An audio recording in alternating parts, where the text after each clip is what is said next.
આપ સર્વોને હેતપૂર્વક જય શ્રી સ્વામિનારાયણ। આજની સત્સંગ કથા વાર્તા નિજ મંદિર સાવરકુંડલા। આજની સત્સંગ કથા વાર્તામાં આપણે શ્રીમદ સત્સંગી જીવનની કથા સાંભળશું। અધ્યાય 33।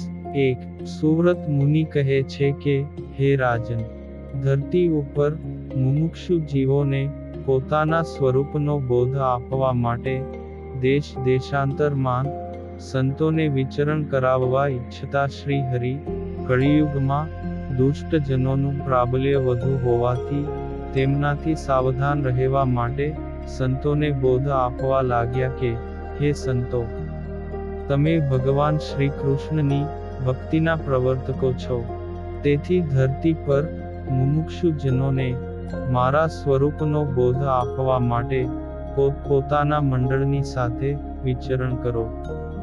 જે તે પ્રદેશમાં જે મુમુક્ષુ જન તમારે શરણે આવે તેમને ભવ ભટકણને ભેદથી મારી ભક્તિનો બોધ આપજો। મુમુક્ષુ જીવોને પોતપોતાના ધર્મમાં દ્રઢતા થાય તેવો ઉપદેશ કરવો।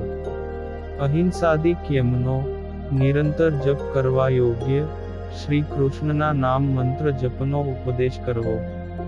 બાળક જેમ રાક્ષસ થકી ભય પામે તેમ તમારે સ્ત્રીઓ થકી ભય પામવું।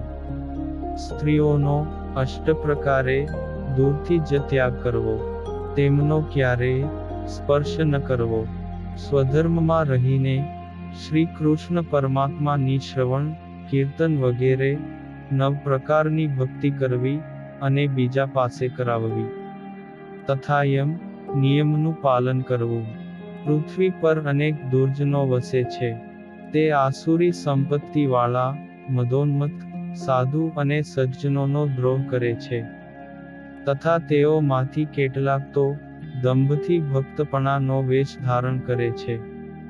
તે દુષ્ટ બુદ્ધિના દુર્જનોને પંચ વિષયના ભોગ અતિશય પ્રિય લાગે છે, પણ ભગવાનના સ્વરૂપમાં કે ધર્મમાં તેઓને પ્રીતિ થતી નથી, તથા તેઓ પાપ કર્મથી ભય પામતા નથી।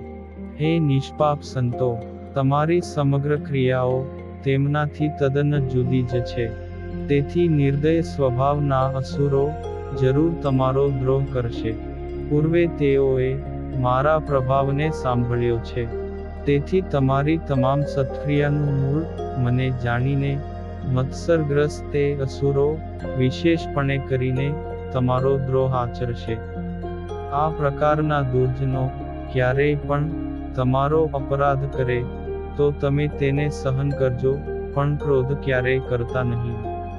પોતામાં દુર્જન પુરુષોનો પ્રતિકાર કરવાનું સામર્થ્ય હોવા છતાં સર્વ પ્રકારે સહનશીલતા રાખવી એ જ સત્પુરુષોનું લક્ષણ છે। અન્ય જીવ પર ક્રોધ કરવાથી પોતાનું તપ ક્ષીણ થાય છે, તેથી જ સત્પુરુષો દુર્જન પુરુષોએ કરેલા અપરાધને સહન કરે છે। જ્યાં સુધી કોઈ પણ પુરુષો પોતાને ન કહેવા યોગ્ય વચનોથી અલ્પ સરખો પણ તિરસ્કાર કરતા નથી, ત્યાં સુધી ક્ષમા ધારણ કરનારા તો અનેક સાધુ પુરુષો આ જગતમાં જોવામાં આવે છે, પણ પોતા પાસે અપાર સામર્થ્ય હોવા છતાં પણ દુષ્ટ બુદ્ધિવાળા દુર્જનોના અનેક ઉપદ્રવો તેમજ કુત્સિત વચનોથી જેમનું મન ક્ષોભ ન પામે તેવા સત્પુરુષો તો વિરલ જ જોવામાં આવે છે। હે સંતો, તમે મારા આશ્રિત, પરોપકારી અને દયાથી પીગળેલા હૃદયવાળા છો, તેથી ક્ષમા એ જ તમારું સાચું આભૂષણ છે। પૂર્વે ઋષભદેવ ભગવાન અને તેમના પુત્ર જડ ભરત જે રીતે નિર્માનીપણે વર્તતા હતા, તે જ રીતે તમે પણ ધરતી પર વિચરણ કરો। જે સાધુ પુરુષ દુર્જન પુરુષોના દુર્વચનો સહન કરે છે, તે પુરુષે ક્ષમાથી આ ત્રિલોકીને નિશ્ચય વશ કરી છે। સર્પ જેમ કાચળીનો ત્યાગ કરે તેમ જે સાધુ પુરુષો પોતાના હૃદયમાં ઉત્પન્ન થયેલા ક્રોધનો ક્ષમાથી ત્યાગ કરે છે, તેને જ સાચા સત્પુરુષો કહેવામાં આવે છે.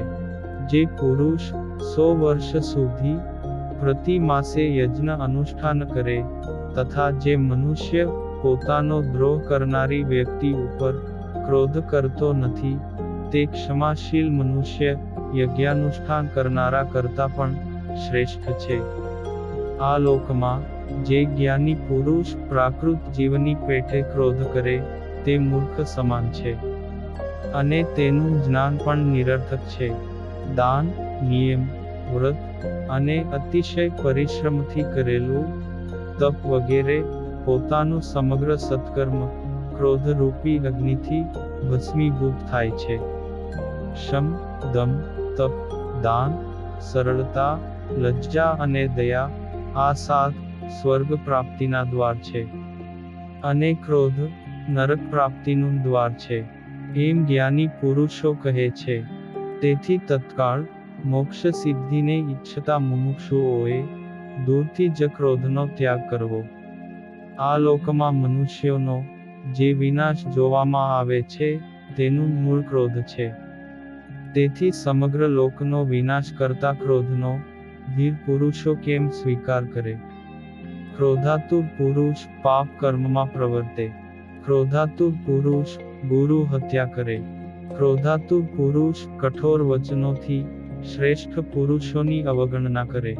ક્રોધાતુર મનુષ્ય બોલવા યોગ્ય કે નહીં બોલવા યોગ્ય વસ્તુમાં વિવેક શૂન્ય હોય છે. ક્રોધાતુર મનુષ્યો માટે ન કરવા યોગ્ય કે ન બોલવા યોગ્ય કંઈ જ નથી. એ તો બધું જ કરે છે. ક્રોધી માનવ કરવા યોગ્ય કાર્યને જાણતો નથી. સત્પુરુષોએ બાંધેલી ધર્મ મર્યાદાને પણ જાણતો નથી. ન બોલવા યોગ્ય વચનોથી પણ ગુરુજનોનો તિરસ્કાર કરે છે. ક્રોધી માનવ પોતાના આત્માને પણ યમપુરીમાં ધકેલે છે. તેથી હે સંતો, પૂર્વોક્ત દોષનું દર્શન કરીને સત્પુરુષોએ ક્રોધનો ત્યાગ કરવો. આ લોક તથા પરલોકમાં સર્વકાળે પરમ સુખને પામવા ઈચ્છતા ધીર પુરુષોએ જે ક્રોધનો ત્યાગ કર્યો, તે ક્રોધને તમારા જેવા સંતો શા માટે સ્વીકાર કરે?